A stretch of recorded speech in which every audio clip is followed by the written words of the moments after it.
Hello students, very good morning.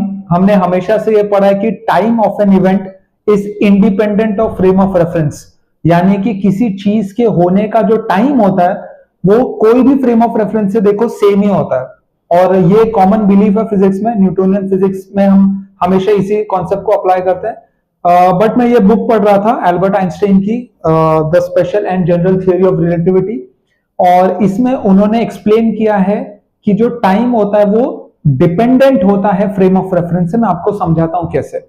मान लो दो observer है, दोनों का फ्रेम अलग अलग है, रेफरेंस फ्रेम अलग अलग है।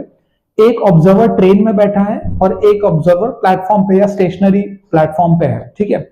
अब आप ऐसा समझो कि दो जगह पर, या समझो कि मैं प्लेटफॉर्म पे खड़ा हूं, सामने मेरे राइट और मेरे लेफ्ट, या 10 मीटर राइट 10 मीटर लेफ्ट पे एक साथ बिजली गिरती है। अब क्योंकि बिजली एक साथ गिरी है, ठीक है, तो दोनों, मैं स्टेशनरी हूं, दोनों ही लाइट मेरे आंख में एक पॉइंट पे आएगा, एक साथ आएगा, तो मुझे लगेगा कि दोनों बिजली साथ में गिरी है।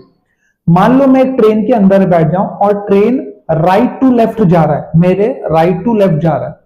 तो जब मैं राइट टू लेफ्ट जा रहा हूं और मान लो दोनों बिजली एक साथ गिरी हुई, पर क्योंकि मैं ट्रेन में बैठा हूं जो राइट की तरफ जा रहा है, राइट वाली बिजली का जो लाइट है वो मेरे आंख तक पहले आएगा, और लेफ्ट वाली बिजली का जो लाइट है वो मेरे आंख में थोड़ी सी देर बाद आएगा, क्योंकि मैं लेफ्ट में जा रहा हूं। तो ऐसे उन्होंने एक्सप्लेन किया कि अलग अलग फ्रेम ऑफ रेफरेंस में टाइम अलग अलग लगेगा। तो मैं ट्रेन में बैठा हूं, मुझे क्या लगेगा कि पहले ये लाइट गिरा और उसके थोड़े टाइम बाद दूसरी लाइट गिरी। तो ये जो कॉमन बिलीफ था, इसको उन्होंने इस बुक में तोड़ा है। बट अभी भी हम जेईई नीट में टाइम को इंडिपेंडेंट ऑफ फ्रेम ही मान के चलते हैं।